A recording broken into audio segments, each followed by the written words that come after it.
expérience, parce qu'il est maintenant très clair qu'ils sont en train de justifier, rationaliser et légitimer des impacts vraiment horribles. Il y a des impacts supplémentaires sur notre environnement, mais ils résument une technique de vente, la stratégie de mise en œuvre et de contrôle, parallèlement à la stratégie de financement.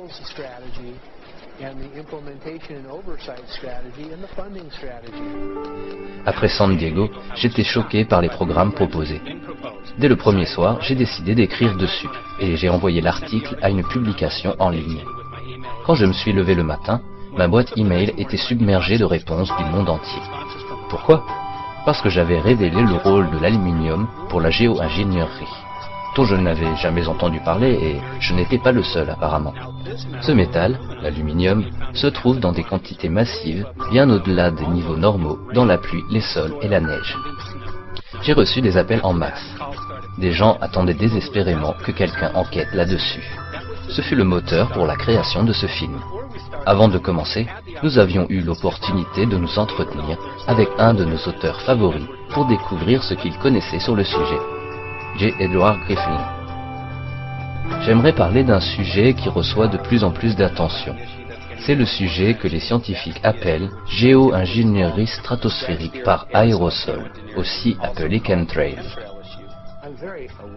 La fameuse controverse, traînée de condensation contre traînée chimique chemtrails. Pour moi, c'est déjà tout vu. J'habitais près de l'aéroport de Los Angeles et j'ai vu le développement des voyages en avion.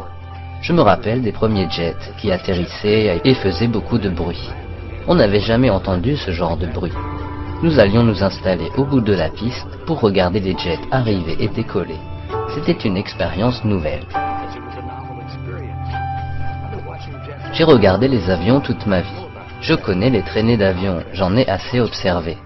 C'est de la vapeur d'eau, des cristaux de glace. Ils stagnent quelques minutes dans l'atmosphère, puis s'évaporent et disparaissent. L'avion passe, suivi de près par la traînée de condensation, environ 10 ou 20 fois la longueur de l'avion, et ça part en quelques minutes. De nos jours, on en voit encore, de temps en temps. Ah tiens, une traînée de condensation. Les chemtrails chimiques, ce n'est absolument pas le même phénomène. Ces avions passent, ils génèrent cette fumée blanche qui recouvre le ciel d'un horizon à l'autre, et ça ne se dissipe pas du tout. Les avions s'entrecroisent, et vous voyez cette chose recouvrir le ciel. Ça devient laiteux. Il paraît que les gens ont du mal à respirer. De plus en plus souvent, on entend parler de ces dépôts d'aluminium et de barium. Un gars ouvert d'esprit qui rassemble tout ça ne peut en arriver à une autre conclusion.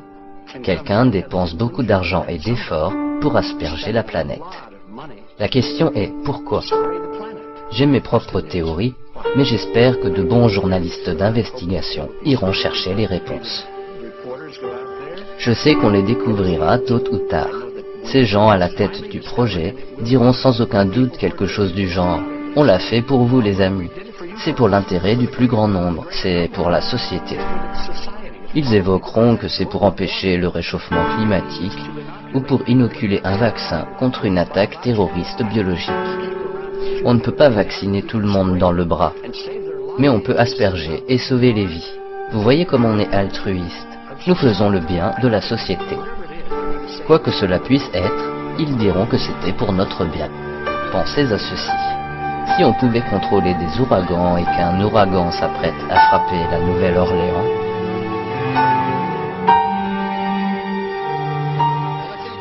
et disons qu'on puisse le diriger pour atteindre le Mississippi. Disons qu'il faille tuer 18 habitants du Mississippi pour sauver 1800 habitants de la Nouvelle-Orléans. Si vous contrôlez la machine climatique et faites ça en pleine connaissance de cause, allez-vous tuer cette vingtaine de personnes? Il y a toutes sortes de questions d'équité ici. Nous pourrions également être au contrôle et avoir tort, et si on n'approfondit pas assez nos calculs, peut-être qu'on va intensifier Katrina et tuer beaucoup plus de personnes. La bonne question serait, peut-on avoir assez confiance en soi pour risquer de porter préjudice à des gens qui n'auraient pas été atteints sans notre intervention? et sous prétexte de sauver plus de gens. Ils aspergent les chemtrails, principalement dans les pays de l'OTAN. J'en ai vu aux États-Unis, en Angleterre, en Écosse, au Canada. Des Français me l'ont signalé. Il y a un groupement politique international, une telle ampleur. Ce phénomène n'est pas seulement américain, c'est international. Celui qui veut enquêter doit prendre en considération qu'il s'apprête à trouver une élite et un motif politique. Mais ce n'est pas dans l'intérêt général, à mon humble avis. Je ne sais pas ce que c'est, mais nous allons bientôt trouver. Suivez la piste de l'argent, vous trouvez la réponse.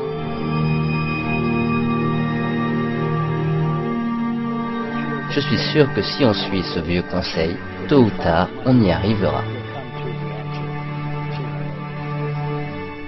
Nous avons vite compris que nous partagions le besoin de diffuser cette même information.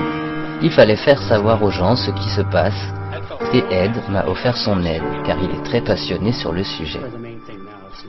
Le budget va être bouclé. Il va falloir attaquer le travail. Les réponses ne tomberont pas du ciel. Nous ne sommes pas des scientifiques.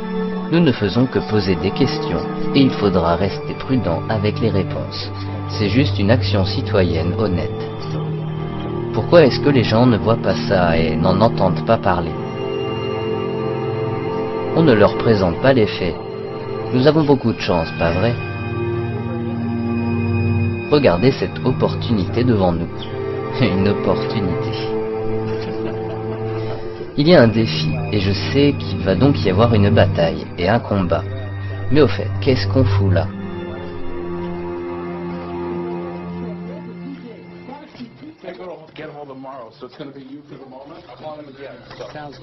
J'ai vu le ciel rempli de lignes croisées, des chemtrails.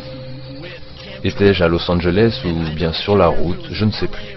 Mais une fois, j'ai regardé en l'air et je me suis dit, mais regarde-moi ça, ce ne sont pas les couloirs aériens.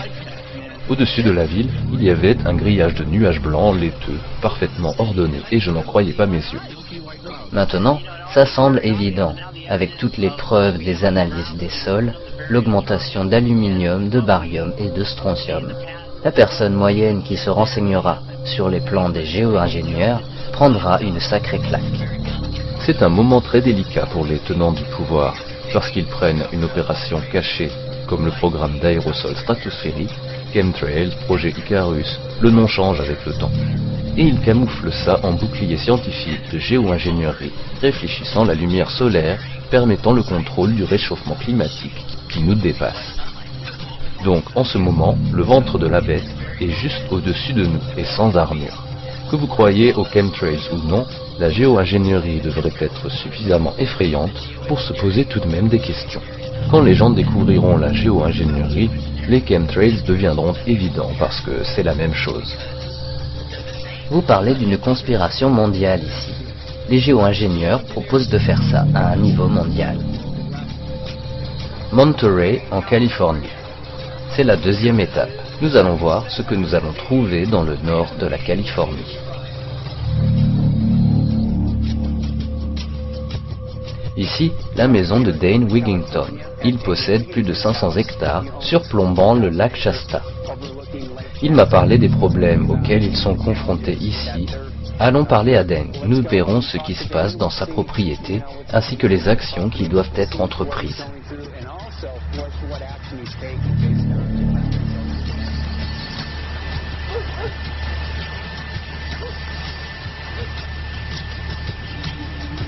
J'ai consacré ma vie à l'énergie. Dans les années 80, j'ai travaillé dans la première centrale solaire américaine. Ma maison a fait la couverture du plus grand magazine sur l'énergie renouvelable. Mon but a été d'alerter le public qu'il y a une montagne de matériaux toxiques qui nous tombent dessus. Point barre. Il y a 5 ans, notre ciel était typiquement bleu. Regardez maintenant, c'est couvert de lignes, de brumes. Aucun de ces nuages n'est naturel. Pour la grande majorité de ce qu'on voit là, ce sont des résidus des traînées d'avions qui se dissipent très lentement et se forment en nuages artificiels. Le ciel a un aspect sale. Ce n'est pas le ciel bleu ni les nuages blancs que nous avions il y a seulement quelques années. On dirait une sorte d'activité industrielle massive ou un feu de forêt. Le soir, on le voit très bien. Au niveau du sol, la clarté diminue de façon importante. En temps normal, ce phénomène est inexistant, sauf les jours où les avions aspergent ces longues traînées. Celles-ci se répandent, recouvrent l'intégralité du ciel et, certains jours, on peut les voir tomber verticalement comme un léger voile. On présume que ces particules finissent par tomber. Nous avons beaucoup de tests qui montrent des niveaux élevés d'aluminium et autres particules. Ces niveaux dépassent des milliers de fois les limites gouvernementales. Donc, nous ne parlons pas d'exposition à un niveau légèrement supérieur à la normale, on parle ici de toxicité extrême.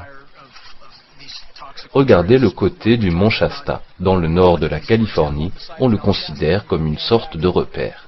Il était une grande source d'eau pure. Les relevés qu'on a effectués sur cette montagne ont révélé 61 000 parts par milliard. Ils pensent que c'est de la neige ordinaire et les gens boivent ça quand ils partent en randonnée sur la montagne.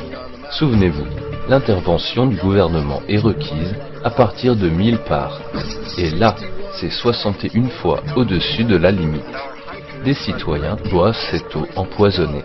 Le relevé effectué au sommet du mont Shasta révèle un taux de barium de 83 pour 1000 et un niveau de strontium de 383 pour 1000. Donc cet été, en gros, les alpinistes vont aller là-haut et boiront du poison. Qui voudrait boire 61 000 microgrammes d'aluminium par litre? En plus de cela, depuis 5 ans dans cette région, on remarque une nette augmentation du niveau de pH des sols. 10 à 12 fois le niveau d'il y a 5 ans. Ce n'est pas de la spéculation. On peut prouver de façon exhaustive que ces métaux lourds sont présents dans l'eau de pluie. Nous avons des échantillons en double. J'ai passé mon diplôme de sciences forestières à l'École internationale des forêts. J'ai une maîtrise en zoologie, spécialité aquatique. J'ai passé 35 ans à étudier la vie sauvage en tant que biologiste dans le service forestier américain. J'ai travaillé pendant plusieurs années au service de conservation des sols du ministère de l'Agriculture. Au jour d'aujourd'hui, je m'occupe des programmes botaniques et pâtures en tant que maître jardinier consultant. Quand j'ai commencé ce jardin en 2005 environ, le pH s'élevait à 5,5 voire 5,6.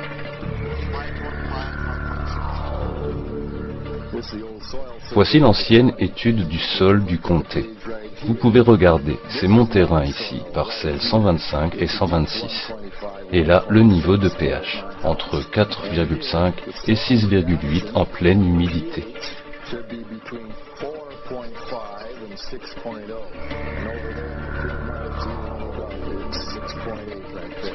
Qu'est-ce que ça occasionne aux plantes et à l'écosystème?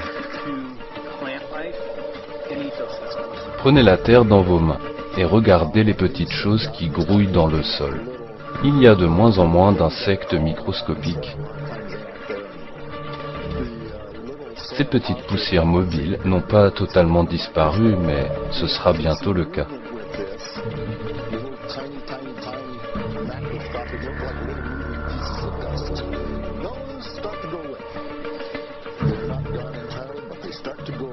Regardez les glands de chêne noir. Regardez ces morceaux de cèdre.